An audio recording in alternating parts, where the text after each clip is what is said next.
السلام علیکم dear students, امید کرتا ہوں آپ سب خیریت سے ہوں گے۔ اللہ پاک آپ کو اپنی حفظ و امان میں رکھے۔ آج ہم sample passage 3 translation from Urdu into English سیکھنے جا رہے ہیں۔ یہ passage English grammar and composition کے مطابق دیا جا رہا ہے۔ پیسج نمبر 3، تعلیم کے دو بنیادی مقاصد ہیں۔ دیر آر ہیں دو بیسک بنیادی پرپسز مقاصد ہیں آف ایجوکیشن تعلیم کے دو بنیادی مقاصد ہیں۔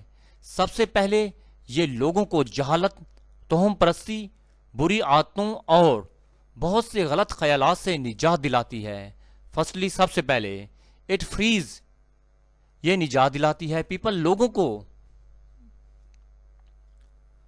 فرام سے اگنورینس، جہالت سے، سپرسٹیشنز، توہمات سے، توہم پرستی سے، بیڈ ہیبٹس، بری عادتوں سے، اینڈ مینی، بہت سے، ڈرٹی، غلط، تھاٹس، خیالات سے۔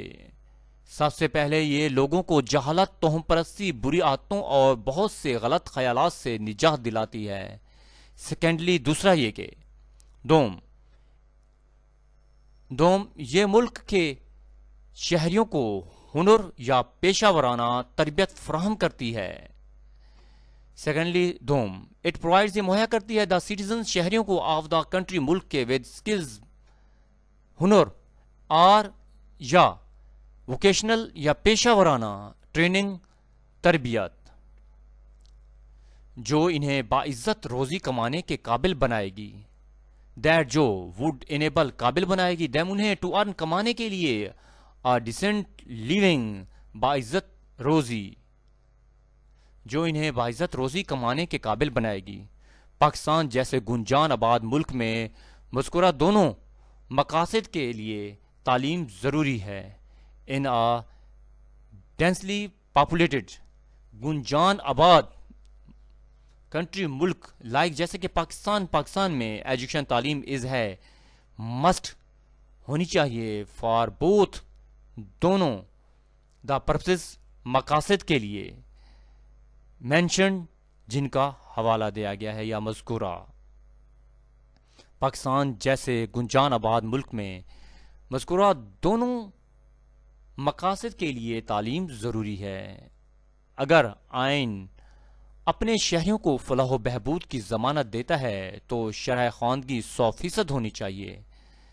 دیر مسٹ بھی ہونی چاہیے 100%، 100% لٹریسی، خواندگی ریٹ، خواندگی کی شرح، اف، اگر، دا کانسٹیٹیوشن، اگر آئین، گارنٹیز، ضمانت دیتا ہے، دا ویلفیئر، فلاح کے لیے، آف اٹس سٹیزن، اپنے شہریوں کو،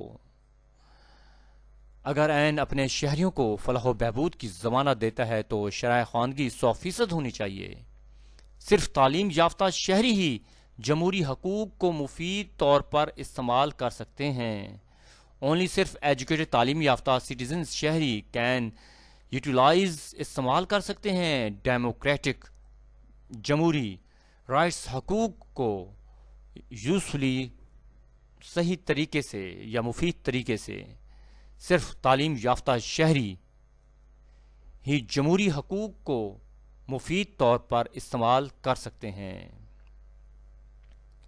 ڈیئر اسٹوڈینٹس، امید کرتا ہوں کہ یہ پیسج نمبر 3 آپ کو اچھے طریقے سے سمجھ میں آ گیا ہوگا۔ اگر آپ میرے چینل پر نئے ہیں تو چینل کو سبسکرائب کریں، لائک کریں، کمنٹ کریں اور اپنے دوستوں میں شیئر کریں۔